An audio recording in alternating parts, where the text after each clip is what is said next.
And so the voice of the Chatan, the bridegroom, your bridegroom, is calling to you. He's calling to each of us, calling to all. He's saying, draw near to me, and I will draw near to you.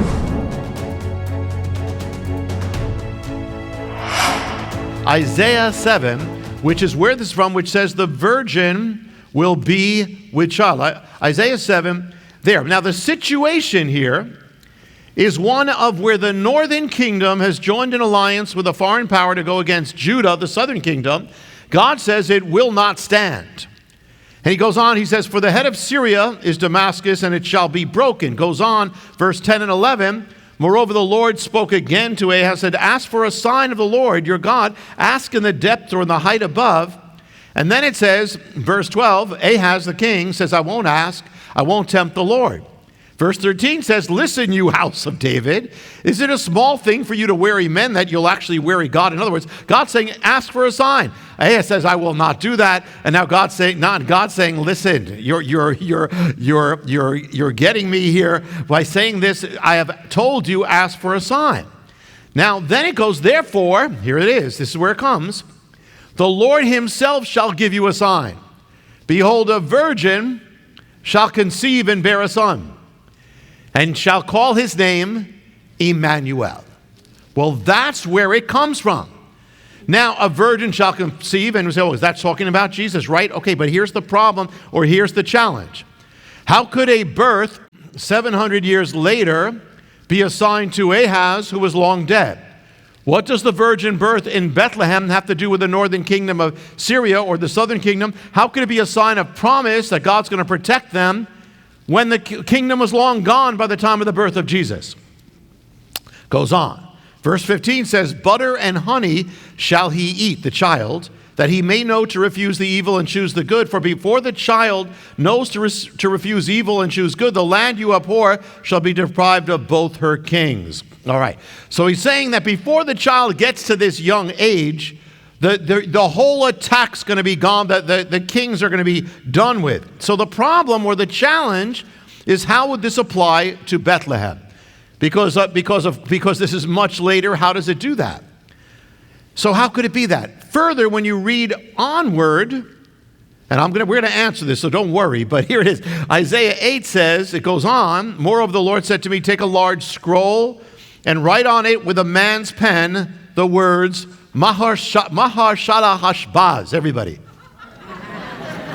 So I took, sounded just as good. So I took a faithful witness, recorded it, and it says, then it says, I went into the prophetess, and she conceived and bore a son. So there it is. The virgin or the woman conceives a son. It says, call the name of the child Mahashala Hashbaz, because it goes on. Now here's the thing. This is the one where it says this child, before they get to a certain age, it's going to be a sign, because God is going to take care of all these things. Okay, so here is the issue or the problem. They're saying, well, Matthew just took this out of context and used it. But here's the thing. You can't just take something in the Bible without context. But there's a greater context here. The greater context here is that whole section of Isaiah, from Isaiah 7 all the way to Isaiah 11, is called the Emmanuel section, because it's talking ultimately about a child who will be born and who will be Messiah. Same section that says, for unto us a child is born. Now it talked about a child, and it's going to be called God is with us, but now it says a child will be born, and his name will be Wonderful Counselor, Mighty God, Everlasting Father, Prince of Peace, and there will be no end to his government. This is clearly the Messiah. So how do you put together? The ultimate context is that Messiah is going to be born. So what's the answer? The answer is that many scriptures have double meaning, or more than one meaning. Or prophecies often have an immediate fulfillment and an ultimate fulfillment. The immediate fulfillment is a child is going to be born of a woman who will be called Emmanuel, but he won't be God with us, but he'll be given a name. He'll also be called that other name that I just said. And he'll be an encouragement to tell Israel that God is with them. Okay? But ultimately, it's a shadow of something greater that's going to happen. There's foreshadows all over the Bible. That there is one day going to come a child who's going to actually be born of an actual virgin birth, and he will be God with us. He won't just be called God with us. He will be. This is a shadow of that. Now you might ask, well, wait a minute, virgin birth. Well, here's the answer there. The word here for virgin, and this is another thing that they argue with. First of all, the woman may have been a virgin until obviously it says then she conceived with a man's help. She wasn't a virgin afterwards, okay? But she's a sign for the one who will be a virgin and will conceive by God, okay? So this is all a shadow of, it's happened then, but it's a shadow of something greater that is going to happen later. But the other thing is that they'll go with this and they'll say, well, it says, you say a virgin shall conceive. They'll argue that the Hebrew word doesn't really mean virgin. It means young maiden. This is another argument. And the Hebrew word virgin wasn't used. So what's the answer to that? Well, they'll say there's another Hebrew word that means always virgin, betula, and this one is not. This one is the word alma. Let's try it, alma. Alma, they'll say, doesn't mean virgin, means maiden, young maiden. Well, it does mean young maiden, but it means particularly an unmarried woman. They'll say, well, it doesn't say virgin. No. The alma is, when it's used in the Bible, is a virgin, because if it's not a virgin, she's in big trouble, because she's not married, okay, the initial thing. So any verse that speaks about this is speaking about, it's a maiden, but she is also a virgin. Now, actually, the word between the other word betula, which also means a maiden, and it refers to a virgin, the alma is actually stronger, meaning a virgin between the two. Now, here's the thing. Now, a few things about this. The word, when it talks about Rebecca, as a virgin, says she was a betula, she's a virgin. But in other places it speaks about, in Genesis 24, when it says the maidens come forth like Rebecca to draw water, the word is alma. So both words are used pretty much interchangeably. But we've got something more on this. We've got an ancient decoder. When the rabbis translated Isaiah into Greek, the version of the Bible, first translation ever made, was called the Septuagint. Septuagint is the Hebrew Bible in Greek, long before Jesus came. The New Testament uses it. So they had to choose a Greek word for alma when it said, the alma shall conceive. What word did they use? They used the word parthenos. Parthenos. Okay, so what is parthenos? Do you hear? Can you think of anything like it? The word Parthenon. In Greece, there's a temple called the Parthenon to the goddess Athena, who's called the Virgin Goddess. There's a scientific name which is parthenogenesis. It means reproduction without fertilization. Parthenon, Parthenos, means absolutely virgin. So therefore, the rabbis, when they translated, they clearly said, this is a virgin, and she is giving birth. Now again, the immediate situation was a woman who had been a virgin, then she became pregnant by a man. But ultimately, the ultimate sign is the ultimate fulfillment is Messiah will be born this way. So when people say that's not Jewish to believe in a virgin birth, no way. It's right here, and the rabbis themselves said virgin. So here, now we've got that. A virgin shall conceive. Now when Matthew speaks about this, he's speaking about the big picture, that whole section of Isaiah, all about the child who will be born, ultimately who will be Messiah. A child will be born. Isaiah 11, root of Jesse, again, born, but he will reign over the earth. Centuries later, there are two people who are linked to the house of David. This prophecy is given to the house of David because Messiah is going to be born in the house of David. Centuries later, there are two men, a young man and a young woman. In Luke, it says, the Malach, the messenger, the angel named Gabriel, comes to a place called Nitzeret, or we know as Nazareth, comes to a place to see a woman, young maiden, probably teenager, named Miriam. It says in the Greek she was a Parthenos, virgin. That would be a translation of Alma. Then we have a man, Joseph, who is the bridegroom. In Hebrew, the word for bridegroom, you should know it because I've mentioned it several times, is the word Cahn. Try it. So according to the mystery of the Hebrew marriage, the Cahn, the bridegroom, has to leave his house and go to the house of the Alma, the maiden. The young woman who will be known to the world as the Virgin Mary is called Alma, the Alma Miriam. But going deeper into that word Alma, it comes from a Hebrew root word, elem, which means to hide or to veil yourself.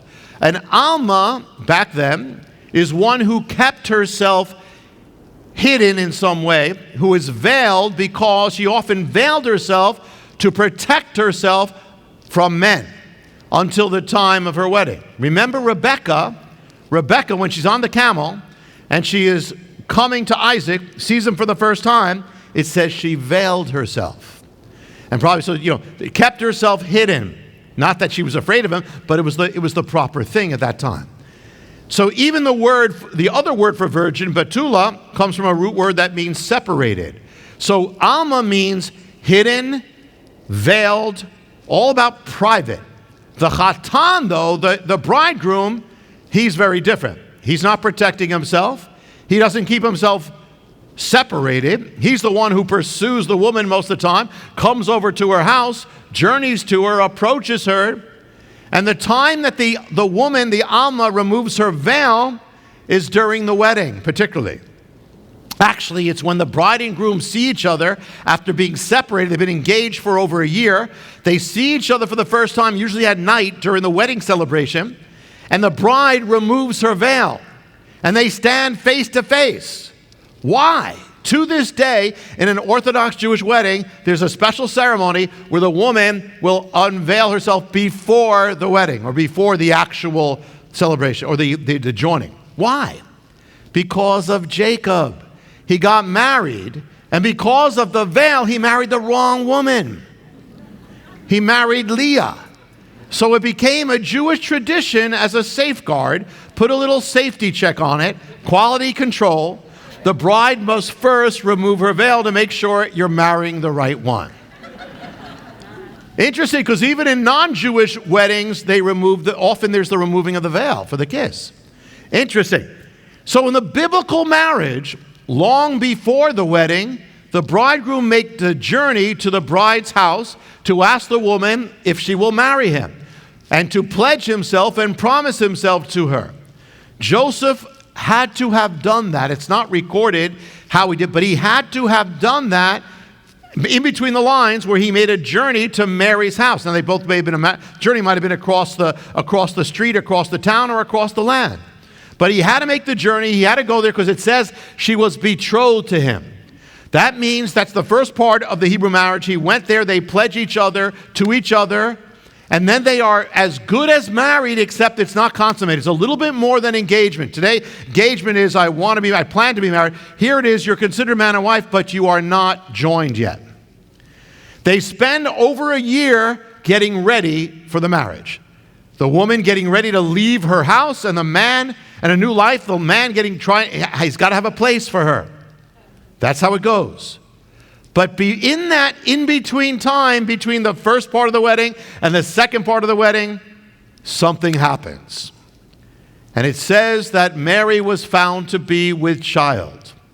For an Alma to be pregnant is a big problem. Because it would mean the Alma is not an Alma, or the virgin is not a virgin. The one who kept herself separate didn't keep herself separate. Joseph doesn't understand what's going on, and we can't blame him. There's something deeper going on. He wouldn't know it. And he's not understanding, even though it says in the Bible that the virgin shall conceive. He's not thinking it's her. It's all going to come to its ultimate fulfillment. And he's thinking of putting her away quietly because he's merciful. He doesn't want her to have shame. That's what he's thinking. And that's when, I opened up with the word, that's when the angel tells him, no, take her. For what is in her is of God. This is Messiah. Now, the Bible speaks about things in physical ways that have spiritual meaning. The Chatan, the bridegroom, here is Joseph. But the ultimate Chatan, bridegroom, is God. The Bible says again and again, God is the bridegroom, the Chatan. Your scripture, Isaiah 54:5, your husband is your maker, Israel. God is the Chatan, your Chatan, Israel. Jeremiah 31 says, and goes on, says, I will make a new covenant. First time God says, I'll make a new covenant, New Testament, with the house of Israel. But he says, it's not like the first one. The first one, I took them out of Egypt, I was a husband to them. But they broke it. And now he's saying the covenant with God, a covenant is a marriage. So think about that. That means that if the old covenant is a marriage between a bridegroom and a bride, that means the new covenant is a marriage between a bride and a bridegroom. Now in the Hebrew marriage, remember, the bridegroom must visit the bride. So God must visit the earth. But that's another story. Sometimes the bridegroom would send a messenger. Sometimes the bridegroom couldn't go himself, and he sent a messenger. For instance, when Isaac was going to be married, what happened? He didn't go across Mesopotamia to Syria. There, Abraham sent a messenger representing Isaac and Abraham. Remember? And he's the one who goes and says, Lord, if this is the one. So Luke 1, it says this, verse 26. Now in the 6th month, the angel Gabriel, same one, was sent from God to a city in Galilee named Nazareth, to a virgin betrothed to a man whose name was Joseph, one of the descendants of David, house of David, and the virgin's name was Mary. So God is now sending a representative here, a representative to the bride. And he says, because even though, Mary is going to be married to Joseph, there's something bigger happening here. God is the bridegroom of Israel, and he's also the bridegroom of all who receive him. And so here now, he says, basically, this is what's going to happen. The Spirit of God is going to come upon the Alma, the virgin, and the virgin is going to conceive. The spirit of the bridegroom, God and man together, God and a woman together. This is a union of the spirit, so she's untouched by man. In the Hebrew wedding, the Chatan and the bridegroom and the Alma, the virgin, here they come together. Now, why? God in the Hebrew scriptures, he will call Israel, sometimes he'll call Israel, not just my bride, and of course the church is the bride, but he will call sometimes Israel virgin daughter of Israel, virgin. Virgin is a way of saying Alma, or virgin, is saying that, it's pure, like I'm taking you as if everything was new, I'm renewing everything. But also the word virgin, or in Hebrew, remember, means one who is hidden and separated and veiled. So it's a good thing in one sense, but it could also mean, Israel was meant to be married to God, but Israel was also veiled to God. Israel was also hidden, kept from God in many ways. It was God who wanted to join. It was Israel that had the Israel. But it's bigger than that, because Israel represents everybody. All of mankind, all of humanity is like the Alma, because we are veiled from God. All creation was made to be joined to God, but it's all become veiled to God and separated from God and hidden from God. What happened? When it happened? In the Garden of Eden. It wasn't God who separated himself from man. It was man who separated himself from God. And what happened? Man hid himself, became hidden, covered himself up. And so Israel also was hidden. Think about the tent of meeting, when God built the tent so they can come together with his people, the tabernacle. What was it characterized by? Veils of separation. Veils in the courtyard, veil in the holy place, veil to the Holy of Holies, veils. But also a bride has a veil. So we veiled because Israel was a veiled bride, a veiled from God. One more mystery in this. When a Hebrew woman becomes a bride, she's no longer the Alma. She becomes something else.